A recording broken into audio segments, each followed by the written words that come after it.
And on this Friday, June 12th, 2026 edition of Newsmakers, the U.S. Department of Justice is backing former Washington State football coach Nick Rolovich in a lawsuit over a COVID-19 vaccine mandate.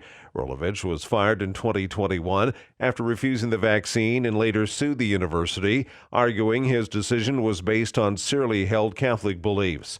A federal district judge ruled against Rolovich last year, but the case is now before the Ninth Circuit Court of Appeals.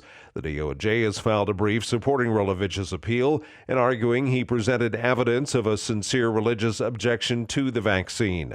A ruling from the appeals court is expected in the coming months. Pope Leo is warning human traffickers that they will face God's wrath for exploiting the desperation of migrants. Leo urged today they stop and repent during his final day in the epicenter of the African migration route to Europe. Leo wrapped up his week-long trip to Spain and the Canary Islands. The Spanish archipelago is closer to Africa than the Iberian Peninsula and was a key point of entry for migrants who make the perilous Atlantic crossing from West Africa. Leo called for safe and legal migration pathways, stronger action against human traffickers, and policies allowing people to remain safely in their homelands. The Pope said migrants should be treated with dignity and not reduced to statistics or political issues. He also honored migrants who died at sea by placing flowers in the water and blessing a memorial cross.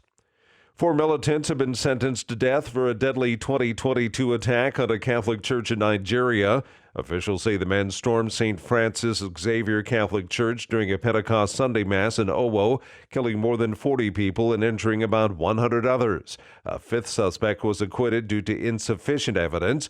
The suspects received additional life and conspiracy sentences, though the death penalty still require presidential approval. The left-leaning American Association of University Professors has launched a probe into the changes Texas is making to higher education.